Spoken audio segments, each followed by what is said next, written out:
Hello, bachcha, let's see this question. This question says when different types of salts have nearly same solubility product contents KSP but less than 1, the most soluble salt is that. Option A, which produces maximum number of ions per formula unit. B, which produces minimum number of ions per formula unit. C, which produce ions with maximum charge. D, which produce ions with minimum charge. Key concept for this question is solubility and the solubility product.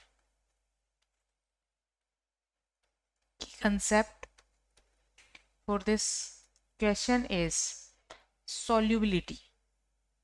Solubility और solubility होती है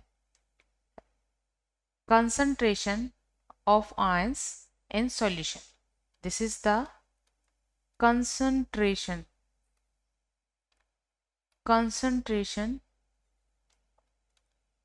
of ions in solution. अगर different salts जिनके लिए KSP value लगभग equal हो but this is less than 1, उस condition में सोल्यूबिलिटी इस तरह से होगी. डिफरेंट सोल्ट, सपोज AB एक सोल्ट है, ये आयनाइज होता है A+N B- में. इसके लिए KSP वैल्यू होगी, अगर A+ के लिए सोल्यूबिलिटी S है, B- के लिए सोल्यूबिलिटी S है, तो KSP होगी S into S is equal S². सो यहाँ से हमें सोल्यूबिलिटी KSP के टर्म में मिलेगी √KSP. तो जिसके लिए सोल्यूबिलिटी ज़्यादा होगी, जिसके लिए सोल्यूबिलिटी की वैल्यू ज़्यादा होगी, वो ज़्यादा सोल्यूबल होगा. अगर हम एक कोई दूसरा सोल्ट लें विच इज़ AB2 टाइप, तो ये डिसोसिएट होकर बनाता है B2+ एंड 2B- आयंस, और इनकी सोल्यूबिलिटी अगर S और 2S है तो इनके लिए KSP वैल्यू होगी S into 2S raise to power 2. So this is equal 4 into S is raise to power 3. So यहाँ से हमें S वैल्यू मिलेगी √KSP divide by 4 and this root 3 root, this is 3 root.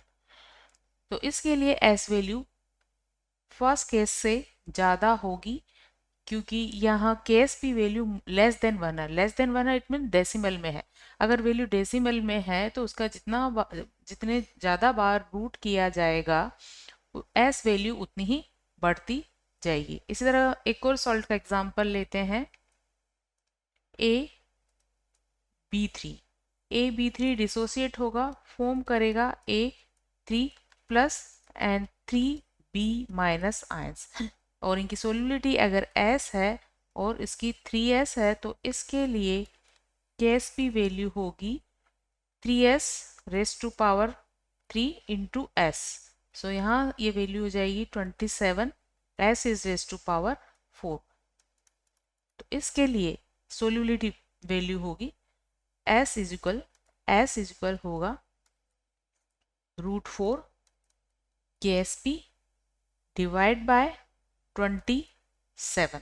तो इस case में S value और ज़्यादा बढ़ जाएगी क्योंकि KSP वैल्यू लेस देन 1 है, डेसिमल में है. तो इनके लिए अगर ये सोल्यूबिलिटी S1 है और ये सोल्यूबिलिटी S2 है, S3 है, तो S3 की वैल्यू ज़्यादा होगी S2 से, S2 की वैल्यू ज़्यादा होगी S1 से,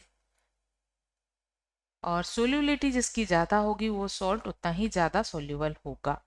तो कहने का मीनिंग ये है कि कोई भी कंपाउंड वाटर में डालने पर जितने ज़्यादा आयंस देगा उसके लिए सोल्यूबिलिटी भी उतनी ही ज़्यादा होगी. So more the number of ions in water, more the solubility. More the number of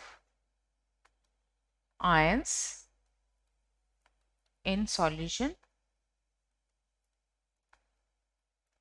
more the solubility. So final answer of this question is A, which produces maximum number of ions per unit. Hope you understood well. Best of